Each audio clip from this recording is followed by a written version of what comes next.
महायुती सरकारने महाराष्ट्रात समान नागरी संहितेबाबत ऐतिहासिक निर्णय घेतलाय. भारतासाठी चाबहार बंदर इतकं महत्त्वाचं का आहे? आदिवासी वनपट्टेदारांना स्वतंत्र जमीन हक्कपत्र मिळणार आहे.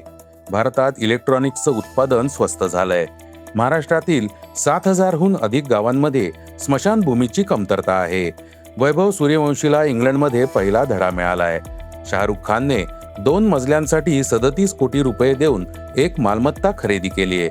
या बातम्या आपण आजच्या पॉडकास्टमध्ये ऐकणार आहोत. नमस्कार, मी अनिरुद्ध गद्रे. आज 10 जुलै, वार शुक्रवार. तुम्ही ऐकत आहात देशातील number 1 Marathi news website isakal.com podcast. पॉडकास्टची पहिली बातमी आहे समान नागरी संहितेची.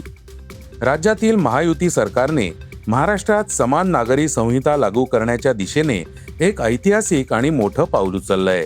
मुख्यमंत्री देवेंद्र फडणवीस यांनी विधानसभेत एक महत्त्वाची घोषणा केली आहे. राज्यात समान नागरी संहितेचे नियम आणि आराखडा तयार करण्यासाठी एका उच्चस्तरीय समितीच्या स्थापनेची घोषणा केली आहे. या 7 सदस्यीय तज्ज्ञ समितीचं नेतृत्व सर्वोच्च न्यायालयाच्या माजी न्यायमूर्ती रंजन प्रकाश देसाई यांच्याकडे सोपवण्यात आलंय. मुख्यमंत्री फडणवीस यांनी जाहीर केलेल्या 7 सदस्यीय समितीत विधी, प्रशासकीय आणि सामाजिक क्षेत्रातील प्रमुख व्यक्तींचा समावेश आहे. या समितीत सर्वोच्च न्यायालय आणि उच्च न्यायालयाचे 3 माजी न्यायाधीश, 1 घटनातज्ञ, 1 माजी वरिष्ठ सनदी अधिकारी आणि सामाजिक क्षेत्रातील 2 प्रमुख व्यक्तींचा समावेश आहे. मुख्यमंत्री देवेंद्र फडणवीस म्हणाले की 7 सदस्यीय समिती समान नागरी संहितेच्या सर्व कायदेशीर, सामाजिक आणि प्रशासकीय बाबींचा सविस्तर अभ्यास करून पुढील 6 महिन्यात आपल्या शिफारशींसह राज्य सरकारला अहवाल सादर करेल. समितीच्या अहवालाच्या आधारे सरकार समान नागरी संहितेचा मसुदा तयार करेल. पॉडकास्टची दुसरी बातमी आहे चाबहार बंदराची. अमेरिकेने शस्त्रसंधीनंतर प्रथमच इराणच्या मोक्याच्या चाबहार बंदराजवळ लष्करी कारवाई केली आहे. या हल्ल्यामुळे केवळ पश्चिम आशियातील तणावच वाढला नाही, तर भारताच्या सर्वात महत्त्वाच्या परदेशी सामरिक प्रकल्पांपैकी एकाबद्दलही चिंता वाढली आहे. चाबहार बंदर हे भारतासाठी केवळ एक बंदर नसून मध्य आशिया आणि अफगाणिस्तानमध्ये प्रवेश करण्यासाठी एक मोक्याचं प्रवेशद्वार आहे.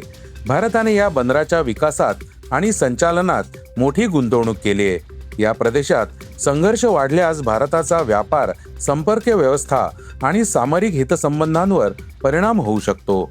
भारताला पाकिस्तान मार्गे अफगाणिस्तानला थेट भूमार्गाने पोहोचता येत नाही. चाबहार बंदर भारताला पाकिस्तानला टाळून अफगाणिस्तान आणि मध्य आशियामध्ये मालवाहतूक करण्याचा पर्याय उपलब्ध करून देते. आंतरराष्ट्रीय उत्तर-दक्षिण वाहतूक कॉरिडॉरचा एक महत्त्वाचा भाग असलेलं चाबहार बंदर भारत, इराण, रशिया आणि मध्य आशियाई देशांना जोडणाऱ्या INSTC कॉरिडॉरसाठी एक महत्त्वपूर्ण केंद्र आहे. यामुळे भारत आणि युरोपमधील व्यापार अधिक जलद आणि स्वस्त होऊ शकतो. चीनच्या ग्वादर बंदराला दिलेलं सामरिक प्रत्युत्तर म्हणजे पाकिस्तानच्या ग्वादर बंदरातील मोठी गुंतवणूक होय. ग्वादर आणि चाबहारमधील अंतर अंदाजे 170 किलोमीटर आहे. त्यामुळे भारतासाठी चाबहार हे एक सामरिक केंद्र आणि चीन-पाकिस्तान युतीला प्रतिसंतुलन म्हणून पाहिलं जातं. पॉडकास्टची तिसरी बातमी आहे वनपट्टा धारकांची. वन हक्क कायद्यांतर्गत जमीन मिळालेल्या राज्यातील लाखो आदिवासी कुटुंबांच्या हितासाठी महाराष्ट्र सरकारने एक ऐतिहासिक निर्णय घेतलाय. सरकारच्या या नव्या पावलाअंतर्गत आता वनपट्टा धारकांना स्वतंत्र सातबारा आणि ग्राम फॉर्म 12E दिला जाईल. राज्याचे महसूल मंत्री चंद्रशेखर बावनकुळे यांनी विधानसभेत याची अधिकृत घोषणा केली. सरकारच्या या निर्णयामुळे महाराष्ट्रातील 2 लाखांहून अधिक आदिवासी कुटुंबांच्या जीवनात क्रांतिकारी बदल घडून येण्याची अपेक्षा आहे. सध्याच्या व्यवस्थेअंतर्गत वनपट्टेधारक आदिवासी शेतकऱ्यांची नोंद मुख्य सातबाराच्या हक्क नोंदींमध्ये केवळ इतर हक्क या सदराखाली केली जात असे. मालकी हक्क अस्पष्ट असल्यामुळे या शेतकऱ्यांना सर्वाधिक त्रास सहन करावा लागला. त्यांना अधिकृत शेतकरी ओळखपत्र मिळवणं किंवा बँकांकडून सहजपणे कृषी कर्ज मिळवणं शक्य होत नव्हतं. शिवाय नैसर्गिक आपत्तींच्या काळात सरकारी मदत आणि इतर कृषी योजनांचा लाभ घेताना त्यांना प्रशासकीय आणि कायदेशीर अडचणींचा सामना करावा लागला. आदिवासींची ही मोठी समस्या मुळापासून नष्ट करण्यासाठी सरकारने विशेष मॉडेल 7E आणि ग्राम मॉडेल 12E लागू करण्याचा निर्णय घेतला आहे. पॉडकास्टची चौथी बातमी आहे इलेक्ट्रॉनिक वस्तूंची. भारताला जगातील सर्वात मोठं इलेक्ट्रॉनिक्स उत्पादन केंद्र बनवण्याच्या दिशेने केंद्र सरकारने एक महत्त्वपूर्ण पाऊल उचललंय. इलेक्ट्रॉनिक वस्तूंचं देशांतर्गत उत्पादन वाढवण्यासाठी, परदेशी आयातीवरील अवलंबित्व कमी करण्यासाठी आणि उत्पादनांच्या किमतींवर नियंत्रण ठेवण्यासाठी सरकारने अत्यावश्यक यंत्रसामग्री आणि सुट्या भागांवर सीमाशुल्कात मोठी सूट जाहीर केली आहे. ही महत्त्वपूर्ण सवलत 31 मार्च 2029 पर्यंत लागू राहील. या निर्णयाचा थेट परिणाम असा होईल की लिथियम आयन बॅटरीपासून ते डिस्प्ले पॅनल आणि स्मार्टफोनसाठीच्या वायरलेस चार्जिंग मॉड्यूलपर्यंत सर्व गोष्टींचे उत्पादन देशात लक्षणीयरित्या स्वस्त होईल. पॉडकास्टची पाचवी बातमी आहे महाराष्ट्रातील स्मशानभूमीची. देशातील सर्वात विकसित आणि आर्थिकदृष्ट्या समृद्ध राज्यांपैकी एक असलेल्या महाराष्ट्रातून एक कटू सत्य समोर आलंय, ज्यामुळे तेथील शासन आणि व्यवस्थेवर गंभीर प्रश्न निर्माण झालेत. राज्यातील हजारो गावांमध्ये अंत्यसंस्कारासाठी स्मशानभूमीसारख्या मूलभूत सुविधांचा अजूनही अभाव आहे.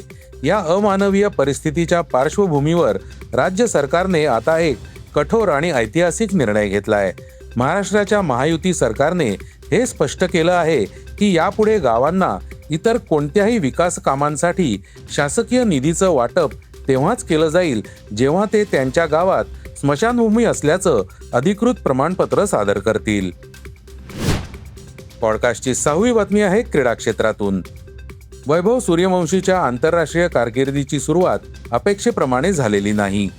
या तरुण भारतीय सलामीवीराने आपल्या पहिल्या आंतरराष्ट्रीय मालिकेत आपल्या प्रतिभेची झलक दाखवली, पण त्याला अद्याप एकही महत्त्वपूर्ण खेळी करता आलेली नाही.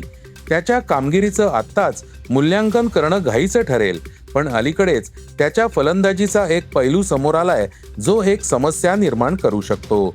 तो म्हणजे बाउन्सर समोर न झुकण्याची त्याची वृत्ती, आणि हे त्याच्यासाठी घातक ठरू शकतं. नॉटिंगहॅममध्ये खेळल्या गेलेल्या तिसऱ्या T20 सामन्यात वैभव सूर्यवंशीने मैदानात येताच 2 षटकार ठोकून धमाकेदार सुरुवात केली. मात्र तिसऱ्या षटकात जेव्हा जोफ्रा आर्चरने त्याच्या शरीराच्या दिशेने एक आखूड चेंडू टाकला, तेव्हा वैभवने हुक शॉट मारण्याचा प्रयत्न केला. हे त्याच्यासाठी घातक ठरलं आणि तो यष्टिरक्षकाच्या हाती झेल देऊन बाद झाला. चेंडूचा वेग ताशी सुमारे 145 किलोमीटर होता आणि याच गोष्टीने वैभवचा श्वास रोखला. ही खेळपट्टी वैभव सूर्यवंशीसाठी एक धडा आहे जो त्याने लवकरात लवकर आपल्या खेळात समाविष्ट केला पाहिजे. पॉडकास्टची शेवटची बातमी आहे बॉलिवूडचा किंग शाहरुख खानची. बॉलिवूडचा किंग शाहरुख खानने दिल्लीत मालमत्ता खरेदी केली आहे. पंचशील पार्क परिसरात शाहरुखचं एक जुनं घर आहे जिथे तळमजला आणि तळघर त्याच्या मालकीचं होतं. आता त्याने त्याच इमारतीचा दुसरा आणि तिसरा मजलाही खरेदी केलाय. या व्यवहारासाठी किंग खानला 37 कोटी रुपये मोजावे लागले. एवढी मोठी रक्कम खर्च केल्यानंतर शाहरुख आता त्याच्या पूर्वीच्या कौटुंबिक घराचा पूर्ण मालक झालाय. शाहरुखचं या घराशी एक विशेष भावनिक नातं आहे, कारण हे त्याच्या कुटुंबाचं सर्वात जुनं घर आहे. चित्रपटसृष्टीत करिअर करण्यासाठी दिल्ली सोडण्यापूर्वी शाहरुख खान याच घरात राहत होता. हे होतं isakal.com पॉडकास्ट, अर्थात सकाळचं पॉडकास्ट. उद्या पुन्हा भेटूयात. हे पॉडकास्ट तुम्हाला कसं वाटलं जरूर कळवा. त्याला रेटिंग द्या आणि इतरांना रेकमेंड करा. धन्यवाद. Script and research by Vrushal Karmarkar.